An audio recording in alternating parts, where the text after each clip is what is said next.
2월 26일 주일 우리에게 주시는 하나님의 말씀은 구약 이사야 28장 26절에서 29절의 말씀입니다. 구약 998쪽에 있습니다. 하나님의 거룩하신 말씀을 제가 대신하여 봉독하겠습니다. 이는 그의 하나님이 그에게 적당한 방법을 보이사 가르치셨으며 소의 양은 도리깨로 떨지 아니하며 대회 양에는 수레바퀴를 굴리지 아니하고 소의 양은 작대기로 떨고 대회 양은 막대기로 떨며 곡식은 부수는가 아니라 늘 떨기만 하지 아니하고 그것에 수레바퀴를 굴리고 그것을 말굽으로 밟게 할지라도 부수지는 아니하나니 이도 만군의 여호와께로부터 난 것이라. 그의 경영은 기묘하며 지혜는 광대하니라. 아멘. 주의 말씀은 내 발의 등이요 내 길의 빛이니이다. 아멘. 2월의 주제는 인간의 연약함과 하나님의 능력입니다. 2월 넷째 주 마지막 오늘 오직 하나님의 방법만을 의지하라, 오직 하나님의 방법을 의지해라 라는 제목으로 하나님 말씀 증거하겠습니다. 젊은 시절이라고 하면 되게 웃기지만 저희 아이들이 어렸을 때 제가 미국에서 미국의 국립공원을 들리기 위해서 7시간에서 8시간 정도 쉬지 않고 제가 운전한 적이 많습니다. 적이 있습니다가 아니라 참 많았어요. 당시 저에게는 최대한 빠르게 여행지에 도착하는 것이 너무 중요했습니다. 왜냐하면 7시간, 8시간 운전하다 보면 도착하면 너무 컴컴해지잖아요. 그럼 하루가 낭비하는 거 아닙니까? 그래서 그래도 저녁 노을이라도 아름답게 보려고 엄청 빠르게 서두르면서 갔던 거예요. 휴게소에서 애들이 아빠 맛있는 거 사줘 그러는데도 그냥 햄버거를 때워 그러면서 햄버거 입에 집어넣고 다음날 볼 위대한 아름다운 경관을 위해서 몇 분이라도 빨리 호텔에 도착하는 것이 목표였던 저에게는 가족들이 화장실에 가는 것도 물을 마시러 가는 시간도 늦게 천천히 오면 낭비처럼 느껴졌었습니다. 물론 지금은 그렇지 않습니다. 그땐 그랬다는 거죠. 사실은 다 같이 즐겁자고 하는 여행이었는데 저만 즐겁지가 않았어요. 더 예민하게 가족들을 대했던 것 같습니다. 어쨌든 목적한 시간에 도착해야 하니까요. 저희 아내가 그랬습니다. 여보, 그냥 좀 목적지 못 가면 어떻고 뭐 하면 어때? 그럴 때마다 짜증을 냈던 기억이 있습니다. 힘겹게 도착해서 짐을 풀면 저는 완전히 탈진하고 쓰러져 여행 기간 내내 놀지도 못하고 몸살이 나곤 했었습니다. 다음날 아침 아이들이 경치를 보고 막 웃고 떠드는데 저는 여행의 즐거움을 누리지 못하고 아이들의 사진을 찍어주는 그 찍사라고 하죠. 사진 찍사 노릇하고 그리고 사진을 찍으면서도 머릿속에 계속 생각해서 지금 몇 시 몇 분인데 다음 경로는 어디로 가야 되지? 고민하면서 여행 내내 전전긍긍했던 것 같습니다. 참 다운하고 힘들었던 것 같아요. 지금 우리 아이들이 장성해서 그때 사진을 좀 꺼내 보는데 그 사진은 어디에도 제가 찍힌 사진이 없습니다. 제가 다 찍어주느라고 제가 찍힌 사진이 없었던 것 같아요. 화면을 잠깐 보시면 모든 여행은 정확히 그 속도만큼 더 따분해진다. 예술평론가 존 러스킨의 말입니다. 요즘 그때가 생각이 많이 납니다. 우리 인생도 여행이라고 한다면 여러 종류의 여행이 있을 것 같아요. 근데 오직 성취와 속도만을 바라보고 달려가면 나중에 우리 인생을 돌아봤을 때 얼마나 공허하고 따분할까 이런 생각을 하게 됩니다. 우리 모두 자신의 방법으로 인생을 살아갑니다. 다른 사람의 좋은 효과적인 또 빠르고 확실한 방법이 있더라도 결국 그 방법을 자기가 채택하는 것은 내 자신이기에 여러분이 지금 내 인생은 이렇다라고 느끼는 모든 삶의 정경들은 수많은 그동안의 자신의 선택의 결과물이라고 할 수 있습니다. 오늘 설교의 제목 오직 하나님의 방법만을 의지해라 라는 제목은 어쩌면 21세기 치열한 속도와 경쟁을 중시하는 삶을 살아가는 성도들에게 그다지 맞지 않아 보입니다. 근데 성경은 오늘 말씀을 통해서 너희들이 삶을 빠르고 또 열심히 달려가는 것만큼 더 중요한 것은 속도와 결과를 넘어선 과정의 복을 누리는 것이 중요하다. 우리에게 말씀하고 있습니다. 얼마 전 그냥 아무것도 하고 싶지 않고 그냥 걷고 싶더라고요. 그냥 그렇다고 제가 산티아고 순례길을 걸을 수 없지 않습니까? 그래서 아내에게 얘기했습니다. 여보, 우리 아무데나 걸을까? 무슨 소리야? 차 타지 말고 아무데나 걸을까? 그래서 천천히 아무 생각 없이 집 주변을 걸었어요. 그냥 계속 걸었던 것입니다. 목적도 결과도 있고 전화나 문자도 다 꺼버리고 그냥 걷는 것 자체의 평온함을 즐겼던 것 같습니다. 너무 좋더라고요. 그랜드 캐년에 마더 포인트가 있습니다. MO가 아니라 MA, Mother이라는 포인트가 있는데 전 세계에서 석양이 가장 아름다운 곳입니다. 그랜드 캐년에서 캠핑하면서 아이들하고 석양을 보기 위해서 이동했던 그 순간이 생각나는데 저는 전 세계에서 가장 아름다운 석양을 보면서도 자유하지 못했던 것 같아요. 그런데 신기하게 저희 집 앞에 막 매연 있고 막 자동차 빵빵거리고 지나가는데 그냥 아내하고 아무 생각 없이 걸었던 그때의 너무나 큰 평화와 안식이 저에게 주어졌습니다. 아무것도 생각하지 않고 오로지 내가 걷는 세상과 나에게 집중했던 시간들, 그리고 내 옆에 있는 아내와 함께 걸었던 시간들에 너무나 큰 평화와 안식이 제게 주어졌습니다. 그때의 안식과 기쁨을 통해서 우리가 무엇을 향해 또 어디를 향해 걸어가느냐의 문제보다 정작 중요한 것은 누구와 함께 걷느냐에서 안식과 평화가 온다는 것을 저는 깨닫게 되었습니다. 많은 사람들이 묻습니다. 하나님의 방법이 뭐냐? 목사님, 이게 하나님의 방법인가요? 성경에 나와 있는 대로 하면 되나요? 각자 성경을 다르게 해석하는데요. 하나님은 우리가 생각하는 어떻게 how to라고 얘기하는 것이 아니라 하나님의 방법은 with us, 우리와 함께 걷는 것이죠. 하나님의 방법은 하나님과 함께 평안히 걷는 것입니다. 내가 무엇을 하느냐보다 더 중요한 것은 하나님과 함께 걷고 있다는 사실이죠. 주님과 함께 걷는 안식과 기쁨을 오늘 예배 참석한 여러분들이 다 느끼시기 바랍니다. 그리고 누리시기를 주의 이름으로 축원합니다. 요즘에 인생을 생각합니다. 장래를 집례하고 때때로 많은 분들의 삶의 희노애락을 보면서 결국 인생의 승리자는 행복한 사람이다. 행복한 사람은 행복한 걸음을 매 순간 걸어가고 있는 사람이다 생각합니다. 오늘 본문은 이사야 선지자가 하나님을 농부로 비유해서 이스라엘과 남유다를 인도하시는 하나님을 증거하면서 매 순간 하나님의 방법에 의지하여 걷는 우리에게 어떻게 걷는 것, 어떤 마음을 가지고 걷는 것이 중요하다. 오늘 우리에게 두 가지로 이야기합니다. 2월에 목회주자가 지나더라도 할지라도 우리의 연약함은 변하지 않습니다. 우리는 죽을 때까지 연약할 겁니다. 그리고 하나님은 언제나 놀라우신 능력과 위대하심을 우리와 함께 하실 것입니다. 중요한 것은 우리가 주님과 함께 걸을 때 우리는 주님이 원하시는 방법대로 살아갈 수 있다. 첫 번째입니다. 각 사람에게 가장 알맞은 방법대로 인도하심을 믿으라. 우리 모두 컴플렉스를 가지고 살아갑니다.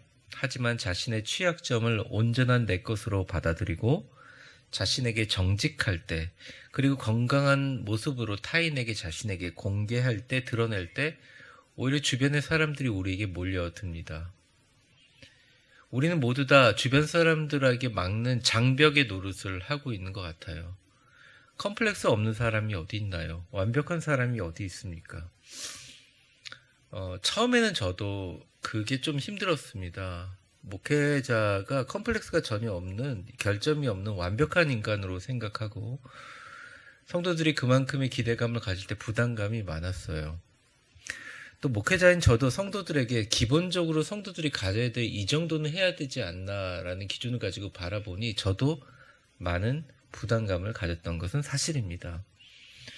컴플렉스가 있을 때 많은 분들은 컴플렉스를 나쁘게 생각하고 그러한 컴플렉스를 드러내는 것을 어렵게 생각해서 사실은 부모와 자식 간의 대화가 끊기고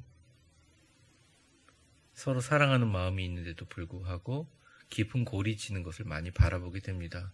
한국 사람들은 컴플렉스를 싫어합니다. 컴플렉스를 드러내는 걸 싫어해요. 컴플렉스가 없는 게 아니라 다 있는데 드러내기를 싫어하면 어떻게 하죠? 가장하는 수밖에 없습니다. 거짓말을 하고 사는 거죠. 내가 가지고 있는 약점과 결점들에 대해서는 남들에게 최대한 속이기 위해서 겉으로는 그것들을 방어하는 모습을 취하고 내 안에서는 그 컴플렉스 때문에 울고 있지만 다른 사람에게 얘기하지 못하는 이중성을 갖고 살아가기 때문에 나도 이러하니 다른 사람도 이렇게 하다라는 생각으로 교회 생활을 그런 컴플렉스와 어떤 자신이 갖고 있는 열등감을 가장한 우월감들을 생각하다 보면 사람과 사람의 만남과 부딪힘 속에 우리는 가장 중요한 것을 잊어버립니다. 여러분에게 너무 중요한 것은 우리가 건강한 방법으로 타인들에게 나의 연약함과 부족함을 드러낼 때 사람들이 다가오는 것처럼 신앙도 하나님과의 관계에서도 마찬가지로 주님 앞에 더 멋지고 더 강하고 단단한 모습으로 보이기 위해서 봉사도 하고 또 섬기기도 하고 또 의무적으로 참석하는 종교적인 활동을 하는 것에서 만족하지 마시고 오늘 본문과 하나님은 우리에게 더 깊은 것을 요구하고 있어요. 주님과 함께 걷는 것이다. 그러기 위해서는 그분 앞에 우리의 컴플렉스를 아낌없이 드러내면 드러낼수록 우리는 더 강해진다는 것입니다. 그때 하나님은 우리 자신이 잘 극복할 수 있는 방법을 그때야 보여주신다는 거예요. 참 신기하죠.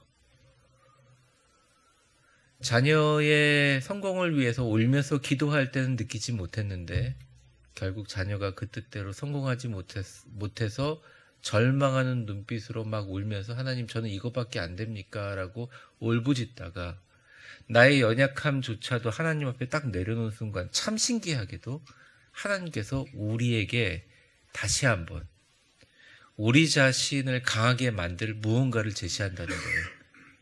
그게 하나님의 방법을 의지하는 첫 시작점이라는 것입니다.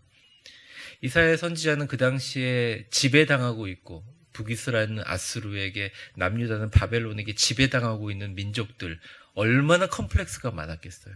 그 민족들을 향하여 이사야 선지자는 하나님 말씀 빌어서 26절에 이렇게 얘기합니다. 같이 읽어보겠습니다. 시작. 이는 그의 하나님이 그에게 적당한 방법을 보이사 가르치셨습니다. 우리의 모든 것 결핍과 단점을 하나님께 내려놓으면 주님께서 그의 하나님이 그에게 적당한 방법을 보이며 가르치셨다는 거죠. 하나님의 방법을 우리에게 각자 보여주지 않으면 어떻게 우리가 그 방법을 따라갈 수 있겠습니까? 운전을 하고 있는데 길에 도표와 신호등이 없으면 우리가 어떻게 달려가고 있죠? 가장 중요한 내 앞에 보이는 신호등을 만들기 위해서 우리는 세상이 아니라 하나님께로 나아가야 된다는 것이죠. 중요한 것은 이겁니다. 우리의 신앙생활은 어떠하냐 이거죠. 신앙생활을 남들에게 비춰진 나의 모습을 통해서라든지 아니면 일주일 동안 삶을 살아가면서 치열하게 내가 내 자신을 위해서 살면서 주일날 만날 하나님을 위해서 하나님과의 만남을 미뤄두고 이 자리에 오셨다면 아니면 신앙생활하면서 어떤 말씀이나 영적인 공감과 교류보다 사람들과의 친교와 만남을 통해서 이것에 오셨다면 사실은 그 모든 것이 다 중요하고 조화롭게 되지만 가장 중요한 것을 우리가 잃고 있다는 것이죠.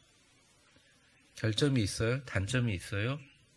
누가 왜 교회에 나오시지 않고 왜 기도하지 않으세요? 이렇게 얘기하지 않더라도 우리 마음속에 그런 것이 있을수록 하나님 곁으로 더 나아와서 어떤 문제인지 상관없이 주님이 다 가지고 나올 때 하나님께서 가장 알맞은 방법으로 우리에게 인도하신다는 것입니다.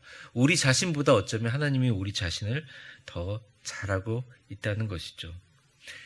이 사실을 신뢰하고 하나님께 내려놓는 것, 하나님께 믿는 것, 그것이 바로 하나님의 방법으로 일하는 가장 쉽고 효과적인 시작입니다.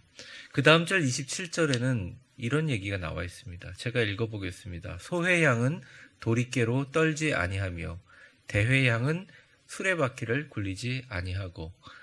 소회양은 작대기로 떨고 대회양은 막대기로 떨며. 이게 무슨 말이냐?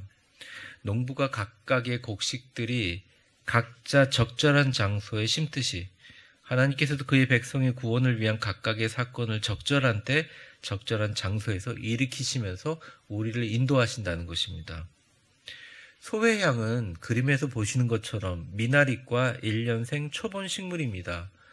그냥 근접 촬영했지만 이 소회향의 오른쪽엔 열매고요, 왼쪽에는 소회향이라는 식물인데요. 많이 자라면 한 50cm 정도 자라면 한 이 정도 자라는데, 그 열매가 검은색이고요. 그 안에 향기가 되게 향기로워요. 달콤한 그런 향기, 또 약간 계피향들이 납니다. 보통 약용으로 쓰이지만 여러분 요즘에 좋은 고급 빵이나 과자들을 구울 때 넣는 것입니다. 이게 소회향이에요. 대회향은 소회향보다 더 크게 자라요. 그리고 좀 억세요. 역시 미나릿과 식물입니다. 그 열매는 약간 쓴맛이 나는데 향료로 사용돼요. 오른쪽에 보면 조금 더 열매가 억세 보이잖아요. 근데 말씀에 보면 이것들을 떠는 방법이 다르다는 것입니다. 이것들을 어쨌든 껍질채로 수확하는 방법들이 다르다는 거죠. 각자의 방법대로 조심스럽게 하지 않으면 거의 열매가 비슷하기 때문에 섞여버린다는 것입니다. 소회향은 열매가 작아서 툭 쳐도 그냥 떨어지기 때문에 성경에 보면 작대기로 떤다고 나와 있고, 대회향은 굵고 억세기 때문에 사실은 막대기로 툭툭 쳐가지고 떨어뜨려야 된다는 것이죠.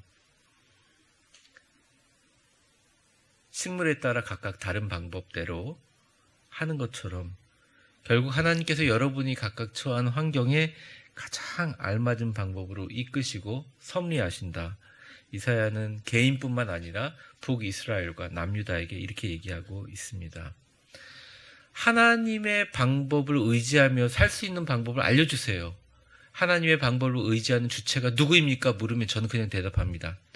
여러분입니다. 당신입니다. 그러면 하나님의 방법을 의지하기 위한 가장 중요한 내 마음의 자세는 하나님께서 가장 알맞은 방법으로 여러분들을 인도하고 계심을 믿어야 한다는 것이죠. 그러기 위해서는 우리의 연약함을 주님 앞에 날마다 내려놓고 그 앞에 나아가야 한다는 것입니다. 위대한 교회를 시작하기 전에 이미 저는 오랫동안 목회를 했고 또 많은 교인들을 만나보면서 저의 연약함을 많이 느꼈습니다. 성도들이 처음 신앙을 접한 목사의 영향력이 얼마나 중요한지, 그 목사의 방법이 얼마나 중요한지들을 절실하게 위대한 교회를 목회하면서 제가 느꼈어요. 때때로 하나님께 기도하면서 사실은 하나님의 방법은 성경에 나와 있는 방법인데 인간적인 방법을 사용할 수 있을 것인가에 대해 질문도 하고 고민도 많이 했습니다. 근데 결론은 이거예요. 하나님께서 각자 가장 알맞은 방법으로 하나님이 하실 것이다. 그러기 위해서는 우리의 하나님의 방법은 기도하는 것이고 사랑하는 것이고 축복하는 것이고 오래 참는 것이고 이해하는 것이고 서로를 위해서 기도하는 것이다. 그 초심을 놓지 않고 하나님의 방법대로 나아가면서 쉽지가 않죠. 그러니까 연약하고 무너지죠. 그런데 하나님 앞에 숨어 피하는 것이 아니라 여러분도 마찬가지입니다. 하나님 앞에 더 나아가면 하나님이 저에게 또 여러분에게 각자 맞는 가장 좋은 방법으로 이끄시고 섭리하신다. 오늘 성경은 우리에게 얘기할 수 있습니다. 여러분이 되게 연약한 소회향일 수도 있고 아니면 여러분이 너무 단단해서 열매가 떨구어지지 않은 대회향일 수 있지만 상관없습니다. 하나님은 때때로 작대기로, 때로는 막대기로 그것을 한다는 것이죠. 중요한 것은 우리가 하나님이 여러분에게 가장 알맞은 방법으로 인도하심을 믿는 것입니다. 옆 사람 환한 미소로 한번 축복해 보겠습니다. 하나님께서 당신에게 가장 알맞은 방법으로 인도해 주실 것입니다. 네. 속도와 결과를 내려놓고 주님 앞에 나아가 그분의 인도하심을 머무는 것이 가장 중요한 시작이라는 것이죠. 여러분 오늘 말씀을 듣고 집에 가서 여러분 혼자만의 시간을 가지고 주님 앞에 이렇게 기도하셨으면 좋겠습니다. 주님, 지금까지 저에게 가장 알맞은 방법으로 인도하셨지만 앞으로도 주님의 인도하심이 어떻게든지 제가 신뢰합니다. 그러면서 여러분의 연약함과 부족함을 내려놓으세요. 하나님께서 여러분에게 방법을 가르쳐 주실 줄 믿습니다. 두 번째가 삶의 모든 순간 주님이 나를 사랑하심을 믿으라입니다. 인간은 연약하다 혹은 인간은 강인하다 말합니다. 그렇습니다. 인간은 한없이 연약하지만 가장 강할 수 있는 존재입니다. 저는 어떤 심리학자보다 지그문트 프로이드가 이에 대해 아주 정확하게 말하고 있다고 생각합니다. 같이 한번 읽어볼까요? 한글만 시작. 인간은 사랑받는다는 사실을 확신할 때가 가장 용감하다. 영국의 한 교육 심리학 보고에 따르면 부모가 자녀들에게 공부하라고 이야기할 때마다 성적이 1점씩 떨어진다고 얘기를 합니다. 그래서 실험 대상을 바꿔서 자녀들에게 공부하라, 미래를 걱정해라, 제대로 자리 잡고 살아라 얘기하지 말고 나는 성적과 상관없이 널 자녀라는 이유만으로 사랑해라고 얘기해주면 애들이 성적뿐만 아니라 정서도 좋아지고 통계를 보니까 자녀의 성적이 약 200% 이상 상승되는 결과를 보고한 적이 있습니다. 성경에서 말하는 신앙도 우리의 삶과 굉장히 마찬가지입니다. 우리는 연약하죠. 야단 맞는다고 연약함이 강해지지 않습니다. 여러분 주변에 사람들과 가족들과 부모님이 어릴 적에 그렇게 많이 얘기했지만 여러분이 본성이 변하던가요? 변하지 않습니다. 매주 우리 교회 같은 경우는 거의 매일 하나님의 말씀으로 시작하지만 변하던가요? 변하지 않습니다. 우리의 연약함은 마찬가지일 수 있어요. 하지만 우리가 연약하면서도 잊지 말아야 될 것은 전능하신 하나님이 우리를 사랑하시고 또 그 사랑을 내가 받고 있다고 느낄 때 우리는 내가 연약하고 다른 사람들과의 비교와 평가의식에서 초월하여 하나님 앞에 담대하고 놀라운 존재로 쓰임받게 된다는 것입니다. 타라 웨스트오버라는 여인이 있습니다. 이 여인은 17살이 될 때까지 학교를 다닌 적이 없습니다. 왜냐하면 몰몬교 근본주의자인 부모님이 출생신고도 하지 않고 그녀를 학대하고 폭력을 행사하고 아예 학교를 넣지 않았습니다. 그런데 그녀는 공부를 하고 싶었어요. 그래서 최선을 다해 검정고시를 통과해서 명문대에 합격하게 되었습니다. 처음에는 몰몬교 계통의 학교를 갔다가 나중에 공부를 잘해서 좋은 명문대로 가게 되었죠. 근데 이 여인은 학교를 다니면서 늘 모욕과 학대에 익숙해져 있고 남에게 칭찬받는 것에 거의 기대를 하지 않았는데 학교를 다니는데 케임브리지 교수, 옥스포드 대학이죠. 교수 한 명이 그녀의 문장력이 너무 순수하고 깨끗하다고 해서 내가 30년간 읽어본 에세이 중 최고라고 인정하므로 그녀는 진짜 위대한 교육 작가가 됩니다. 조선일보에도 TV조선에도 소개가 되고 많이 알려진 분인데요. 그저 자신을 인정해주는 단 한 사람의 만남으로 삶이 완전히 변화된 거예요. 옆에 사람 빌 게이츠죠. 뒤에 있는 그림은 그녀가 쓴 책 기념회 방문한 것입니다. 그저 자신을 인정하고 사랑해주는 한 사람을 만남으로 말입니다. 나를 진정으로 이해해주는 타인과의 만남은 우리 내면에 깊숙이 잠자고 있는 진짜 자아를 눈뜨게 합니다. 우리 혼자서는 자신의 숨은 재능이나 숨은 열망을 발견하지 못하는데 나를 진심으로 이해하고 존중하며 내 안에 반짝이는 숨은 재능을 알아보는 사람들을 만나는 건 엄청난 복입니다. 좋은 사람 만나는 복이 여러분에게 있기를 바랍니다. 옆 사람 한번 축복해 볼까요? 당신의 인생에 축복과 귀한 사람들을 만나는 복이 있기를 바랍니다. 신앙도 이런 만남이라고 생각해야 된다는 것이죠. 우리가 하나님을 마치 아이돌을 따라다니는 팬클럽처럼 손에 닿을 수도 없고 만질 수 없는 초월적인 존재로 생각해서 우하고 막 숭배하면서 종교적인 행위를 하는 것도 필요한 기본 사항이지만 더 중요한 것은 하나님이 내 손을 잡아주는 순간들을 최소한 많이 최대한 많이 경험하고 그 안에서 하나님으로부터 위로받고 하나님으로부터 살아가는 그 모든 순간순간 하나님을 만나고 하나님과 깊이 교제하는 이런 영적인 유기체적인 공동체에서 우리가 느끼는 이런 교류와 역동성이 사실은 우리의 신앙에 더 중요하다는 거죠. 다른 교회나 다른 방법으로 어떤 방법으로 인간적인 방법으로 뭐 교회가 어떻게 되든 저는 별로 신경 쓰고 싶지도 않고 실제로 별로 신경도 안 씁니다. 근데 진짜 여러분에게 신경 쓰는 건 딱 한 가지예요. 여러분들 매주 와서 하나님을 만나고 있는가? 사람과 세상의 소리보다 진짜 하나님과 교류하고 있는가? 하나님을 통해서 여러분들의 자존감이 형성되는가? 하나님을 통해서 여러분들을 가로막고 있는 세상과 세상의 논리와 생각으로 이렇게 투영된 메시지와 생각들을 성령의 은혜로 해석하고 있는가? 이것은 우리에게 되게 중요한 이유라고 생각합니다. 사실은 그러기 위해서는 오직 하나님의 방법을 의지하기 위해서는 하나님이 여러분을 너무 사랑하고 있다는 것을 우리는 인식해야 된다. 받아들여야 된다. 오늘 성경은 이야기합니다. 오직 하나님 방법을 의지해라. 그러면 너는 나를 만날 것이고 내가 너를 위대한 사람과의 만남으로 이끌 것이다 말하십니다.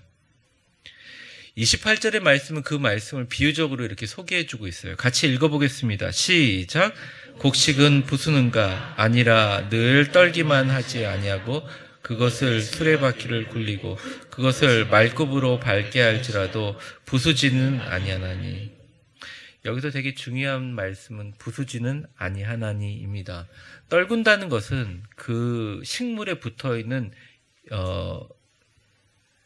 씨앗 자체를 툭툭툭 떨구는 거죠. 그런데 씨앗이 그것을 보호하기 위해서 딱딱한 껍질로 되어 있습니다. 이게 소해양과 대해양도 마찬가지라는 거죠. 때로는 이 말씀처럼 이 곡식을 떨고 이 곡식을 따는 이유가 곡식을 부숴버리기 위한 게 아니에요. 안에 있는 정말 생명의 씨앗이 들어있는데 그걸 부수기 위한 것이 아닙니다. 떨기만 하지 아니하고 때로는 이게 껍질이 안 부서져요. 너무 딱딱한 거예요. 그래서 수레바퀴를 위해 불리기도 하고 말발굽으로 그걸 부득부득 밟아서라도 그 껍질을 부수는 거죠. 호두 껍질도 되게 부수기 어렵지 않습니까? 이게 모든 사람들의 껍질의 두께는 다 다르다고 생각해요. 근데 하나님께서 그 껍질의 두께를 부술 때 하나님이 때로는 시련을 주시고 내가 가지고 있는 하나님 앞에 나아가기 위해서 내가 갖고 있는 나만의 자존심, 생각, 지식, 계획, 이런 껍질들을 막 부술 때 하나님이 싫어해가지고 밟아서 완전히 갈아 없애려고 하는 게 아니라는 거예요. 그러니까 오늘 본문에서 얘기하는 것은 이스라엘이 또 남유다가 엄청난 고난을 당하고 어려움을 당하지만 하나님은 절대 부수지는 아니하시나니. 이 가장 중요한 단어이거든요. 이스라엘 국가뿐만 아닙니다. 우리의 인생과 가정에는 곡식을 터는 것처럼 시련을 주시고 훈련하시기도 합니다. 하지만 부수지는 않으세요. 이스라엘을 사랑한 것처럼 우리를 사랑하시기 때문입니다. 위대한 교회를 사랑하시는 하나님께서 우리를 사랑하시기 때문입니다. 목적은 되게 분명해요. 부수거나 흔들기 위한 것이 아니라 그 안에 있는 생명이 드러나게 하기 위해서, 그리고 그 생명을 좋은 땅에 심게 하기 위해서, 열매를 거두기 위해서 하나님께서 흔드시는 것입니다. 하나님이 때로는 우리 껍질을 부수는 것이에요. 이것을 믿는가? 이게 신앙인으로서 삶을 믿음으로 살아가는 그 기준이라는 것입니다. 이것을 믿는 게 진짜 믿음이에요. 우리가 다른 것은 다 잊어버리더라도, 내게 주어진 상황이 전혀 이해가 되지 않더라도 이것을 최선을 다해서 우리가 기억해야 합니다. 오늘 화면에 있는 글씨 우리 같이 한번 읽어보겠습니다. 시작. 하나님은 삶의 모든 순간순간마다 나를 사랑하시고 나를 사랑하기 때문에 나를 위하여 일하신다. 아멘. 바로 이것을 믿음이 우리 삶 속에 하나님의 방법을 의지하고 그 능력으로 일하게 하십니다. 옆 사람 환하게 웃으며 마지막으로 한번 축복해 보겠습니다. 하나님은 당신을 사랑하시고 사랑하기에 일하십니다. 말씀을 정리하겠습니다. 마지막 29절에 이런 모든 계시에 어떻게 보면 딱 정리를 하고 있어요. 같이 읽어보겠습니다. 이도 만군의 여호와께로부터 난 것이라. 그의 경영은 기묘하며 지혜는 광대.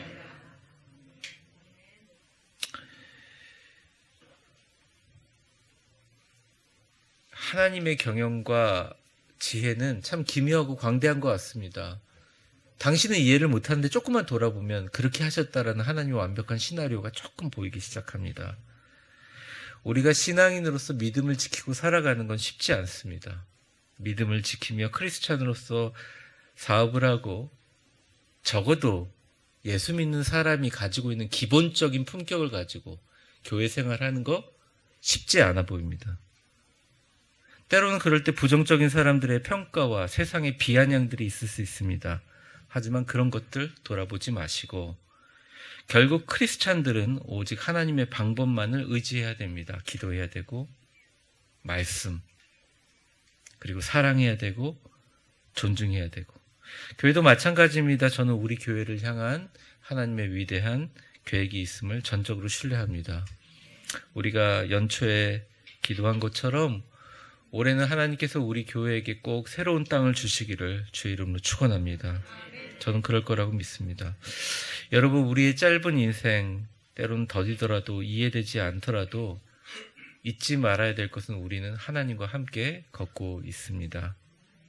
다른 생각이 날 때 하나님이 나와 함께 대화할 수 있는 공간을 머릿속에서 만드세요.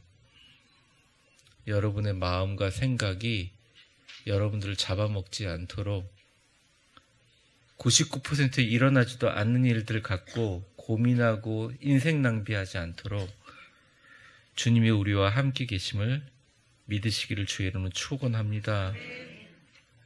윌든이란 책의 저자 헨리 데이비드 소로우가 한 말을 마지막으로 설교를 마치려고 합니다. 같이 읽어보겠습니다. 시작. 제대로 된 관점으로 보면 모든 폭풍과 그 안에 있는 모든 빗방울은 무지개라. 사랑하는 성도 여러분,